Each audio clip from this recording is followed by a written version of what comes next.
Hello मित्रों, let's learn something new में आपका स्वागत है। आज मैं कक्षा 10वीं की पाठ्य पुस्तक क्षितिज भाग 2 में एक टॉपिक है। उस टॉपिक का नाम है फसल, जिसके रचयिता हैं नागार्जुन। तो सबसे पहले उस फसल के बारे में हम थोड़ा सा जान लेते हैं कि फसल क्या है।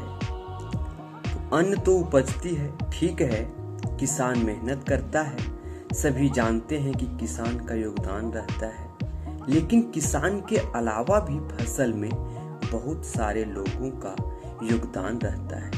उसी से रिलेटेड हमारी ये कविता है। तो आइए हम लोग जानते हैं कि फसल उपजाने में सिर्फ किसान की ही मेहनती नहीं, किसान के साथ साथ और कितने लोगों की मेहनती है, इस कविता के अंदर जानेंगे हम लोग। तो आइए कविता हम लोग पढ़ते हैं।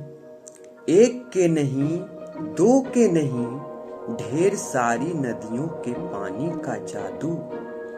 अब जो हमारे पास अन्न आता है तो ये जरूरी थोड़ी न है कि एक नदी से आ रहा है, कहीं से भी आ सकता है। तो कवि कह रहे हैं कि एक नदी का नहीं, दो नदी का नहीं, न जाने कितनी ही ढेर सारी नदियों के पानी का जादू है। उस अन्न का जो टेस्ट है वो एक नदी का नहीं है, बहुत सारी नदियों का जादू है जो हमें फसल में मिलता है। एक के नहीं, दो के नहीं, लाख लाख कोटि कोटि हाथों के स्पर्श की गरिमा। किसी एक किसान की हिम्मत नहीं है कि वहां पर बहुत सारे किसानों की मेहनत के हाथ लगे हुए हैं, उनके स्पर्श का जादू है ये फसल। एक के नहीं, दो के नहीं, हजार हजार खेतों की मिट्टी का गुणधर्म। गुणधर्म का मतलब क्वालिटी। क्वालिटी जो मिलती है तो मिट्टी से पोषक तत्व खींचती है फसल। तो वही बोला, एक खेत का नहीं, दो खेत का नहीं, हजारों हजारों खेतों की मिट्टी के जो पोषक तत्व हैं वे हमें फसल से मिलती है। तो इन्होंने क्या बताया? नदी, ठीक है।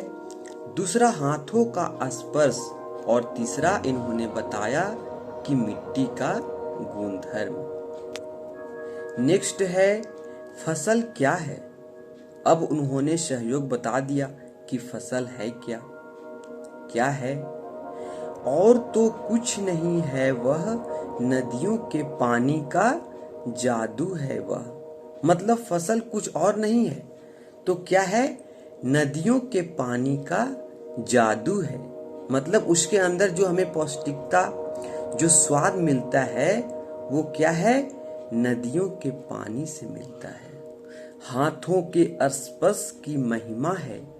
हाथों से जो मेहनत करी गई है जो उसी का फसल है। भूरी काली संदली मिट्टी का गुणधर्म है।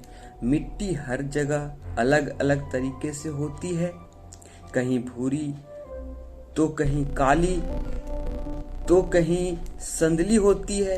संदली मतलब भूरे से भी थोड़ा हल्का मिट्टी होता है। तो यहाँ पर क्या बताया गया है कि सिर्फ एक ही तरह की मिट्टी नहीं, तरह तरह की मिट्टियों की विशेषताएं लेकर इस फसल हमारे तक पहुंची है। रूपांतर है सूरज की किरणों का, और मिट्टी मिल गया, पानी मिल गया, मेहनत मिल गई। मगर सूरज के बिना फसल ग्रोथ यानी बढ़ेगा ही नहीं। तो क्या बोला? सूरज की किरणों का जादू है ये। सूरज ने जो हमें किरणें दी है उसका जादू है ये। सिमटा हुआ संकोच है हवा की थिरकन का। मतलब जो हवा ने हमें समेट लिया है, आपस में अब हवा चलेगी तब तो उसकी अच्छी सी मादकता मिलेगी। तो वो जो समेट के हवा चली है, उसका भी स्पर्श है इस फसल का।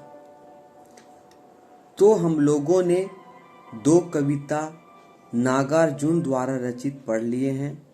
फर्स्ट कविता था यह दंतुरित मुस्कान, जो मेरा पिछले वीडियो में डाला हुआ है, और इसमें था फसल। तो आज यहीं तक। अगले मैं नेक्स्ट विषय लेके नेक्स्ट वीडियो में आऊँगा। तब तक के लिए धन्यवाद।